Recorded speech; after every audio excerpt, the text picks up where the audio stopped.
Hello दोस्तों, मैं हूं एडवोकेट ईशान, एक्सपर्ट वकील में आपका स्वागत है। दोस्तों, आज हम बात करेंगे कि नजुल भूमि किसे कहा जाता है, नजुल भूमि क्या होती है, उसका मालिक कौन होता है, क्या नजुल भूमि के ऊपर अगर कोई जो बिल्डिंग है या फ्लैट है या बंगलो है या कोई भी अगर प्रीमाइसिस है तो क्या उसे खरीदना चाहिए नहीं खरीदना चाहिए, ये सारी डिटेल आज हम इस वीडियो में जानेंगे। तो वीडियो को अंत तक जरूर देखिएगा ताकि आपको इन्फॉर्मेशन पूरी मिल सके। और अगर आपने अभी तक हमारे चैनल को सब्सक्राइब नहीं किया तो सब्सक्राइब कर लीजिए और बेल आइकन दबा दीजिए ताकि आपको ऐसे ही लीगल इन्फॉर्मेशन आपको मिलती रहे। तो चलिए शुरू करते हैं।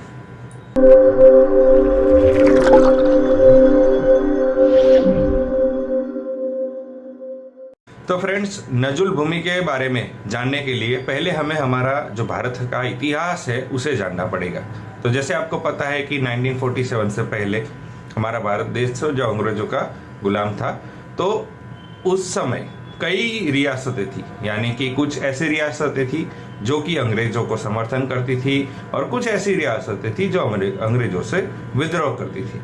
अब जो अंग्रेजों को समर्थन करती थी उस रियासतों को अंग्रेजों जो अद्यतन फैसिलिटीज़ देते थे, जो उनके पास अद्यतन हथियार होते थे और काफ़ी सारी फैसिलिटीज़ होती थी। लेकिन जो विद्रोह करती थी उनके पास इतने शस्त्र सरंजाम नहीं थे कि वो अंग्रेजों का मुकाबला कर सके, उतने हथियार नहीं थे, ऐसी परिस्थितियाँ थी। तो कई बार क्या होता था कि जो रियासतें विद्रोह करती थी तो उनके और अंग्रेजों के बीच में अक्सर लड़ाई रहती थी, और जब अंग्रेज जीत जाते थे तो वो उनकी ज़मीन है वो ले लेते थे और उनकी ज़मीन और वो सब सारा कुछ वो अंग्रेजों के पास यहाँ पर चला जाता था।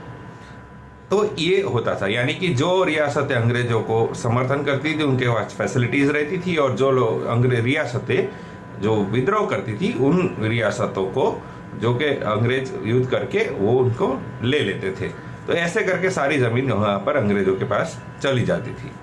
अब जब 1940 जब अंग्रेज चले गए और स्वतंत्र हमारा देश आज़ाद हो गया, तब अंग्रेजों ने क्या कहा, जो जो ज़मीन उन्होंने ली थी वो सारी ज़मीन है वो वापस दे दी जिन जिन के पास से छीनी गई थी या ले ली गई थी। यानी कि जो अंग्रेजों के पास जो ज़मीन चली गई थी, अंग्रेजों ने जो ज़मीन ले ली थी, उस ज़मीन को नजुल ज़मीन कहा जाता है।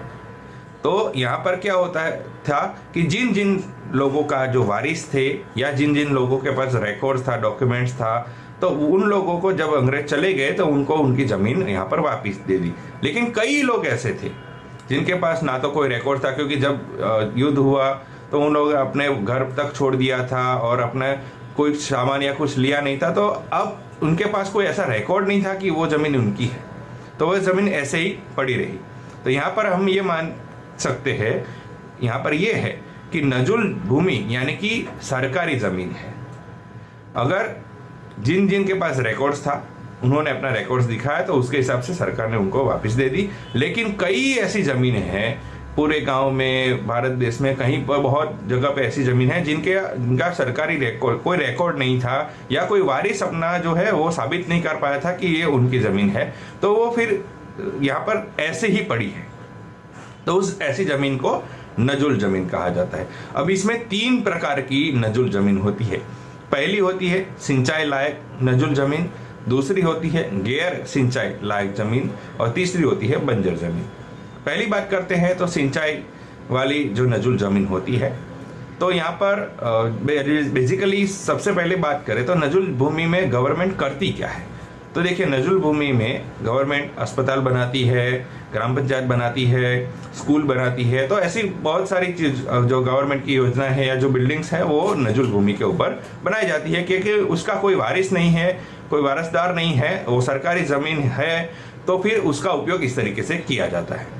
अब सिंचाई लायक नजुल भूमि की बात करें तो सिंचाई लायक जो नजुल भूमि होती है वो सिंचाई की जो सुविधा करके सिंचाई खेती के लिए दी जाती है, जो कि अनुसूचित जनजाति और पिछड़े वर्गों को 3 बीघा तक के लिए मिलती है। यहाँ पर जो भी नजुल भूमि मिलती है, यहाँ पर उनके नाम पर ट्रांसफर नहीं होती है वो ज़मीन, उनको मालिकाना अधिकार नहीं मिलता है, ना ही वो किसी और को किराए पे दे सकते हैं, ना ही वो किसी और को बेच सकते हैं। वो बेच नहीं सकते, वो किराए पे नहीं दे सकते, वो खेती करने के लिए वो उस ज़मीन का उपयोग कर सकते हैं और 3 बीघा तक एक व्यक्ति को मिलती है, और वो भी कुछ निश्चित समय के लिए मिलती है।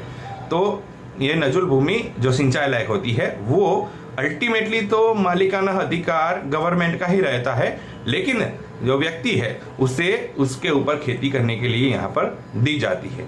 तो वो अगर सिंचाई लायक होती है वो तो 3 बीघा तक मिलती है। अब बात करते हैं गैर सिंचाई लायक जो नजुल भूमि होती है, तो वही उसमें क्या होता है कि जो गैर सिंचाई लायक उसमें 6 बीघा तक जो है अनुसूचित जनजाति और पिछड़े वर्गों को खेती के लिए दी जाती है, क्योंकि यहाँ पर जो होता है वहाँ आप कम से कम गेहूं तो उगा सकते हैं जो गैर सिंचाई है। इसके साथ साथ यहाँ पर जो खेती के अलावा कोई और उद्देश्य है तो वो उद्देश्य का परिवर्तन यहाँ पर किया जा सकता है, लेकिन यहाँ पर मालिकाना जो है परिवर्तन नहीं किया सकता है।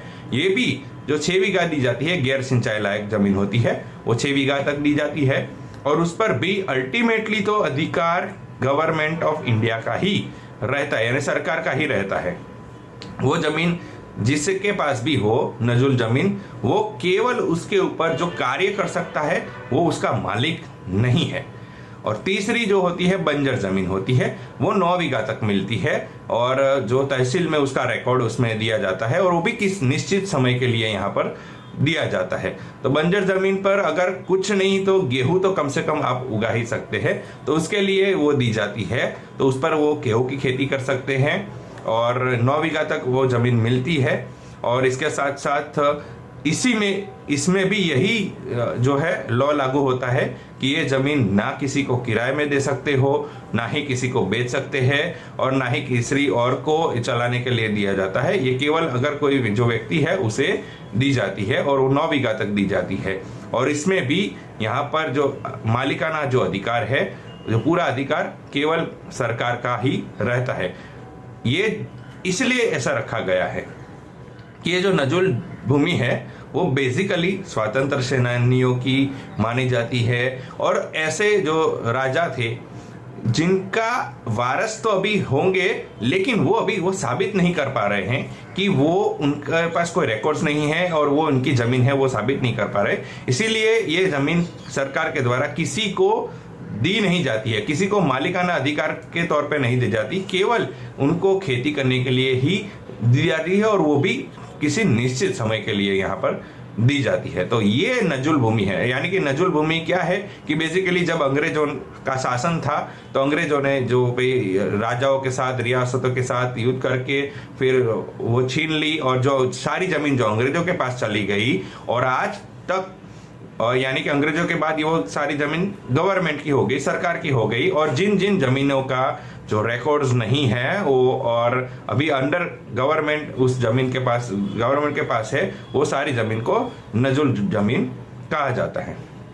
तो दोस्तों ये थी इन्फॉर्मेशन कि नजुल भूमि क्या है प्रावधान, किसे मिलती है, कितनी मिलती है, किस उद्देश्य से मिलती है, ये सारी डिटेल आज हम इस वीडियो में जाने।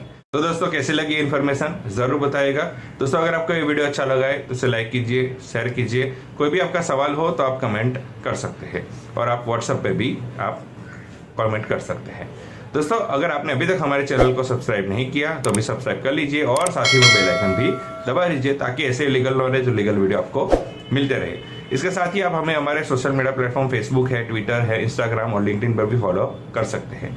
और इस वीडियो को पूरा देखने के लिए धन्यवाद।